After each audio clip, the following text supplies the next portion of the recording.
Kurungan penjara tak mempan untuk membuat jerah seorang residivis bernama Igede Oka Surya Putra alias Lepung 31 tahun. Pria yang sudah 4 kali dibunuh ini kembali mencuri bersama temannya Kade Ade Putra Negara 25 tahun di Denpasar Selatan. Mirisnya, maling kambuhan itu tak segan melancarkan aksi pencurian tersebut, padahal baru seminggu dibebaskan dari penjara. Alhasil, Lepung dan Adi Putra diringkus oleh Satuan Reskrim Polsek Denpasar Selatan pada Sabtu 3 Februari. Terungkapnya aksi kejahatan Lepung berdasarkan laporan Adi Pratama dan Ahmad Faruk bermula ketika kedua korban tidur di kamar salah satu proyek kos Jalan Tukat Batanghari 1 nomor 7 Panjang Densel pada Minggu 28 Januari. Kala itu mereka menaruh 3 handphone di tengah-tengah.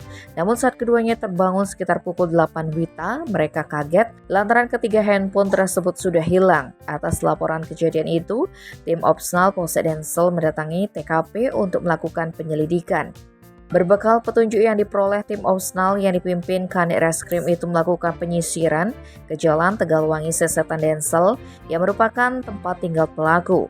Akhirnya, aparat dapat meringkus kedua maling asal Denpasar tersebut beserta barang buktinya. Mereka lantas dibawa ke Mapolsek Densel guna proses hukum lebih lanjut.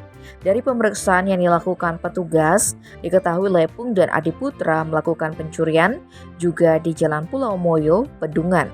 Akibat perbuatannya, Lepung serta Adi Putra disangkakan pasal 363 KUHP tentang pencurian dengan pemberatan terancam pidana penjara paling lama 7 tahun. Tim Bali Express melaporkan.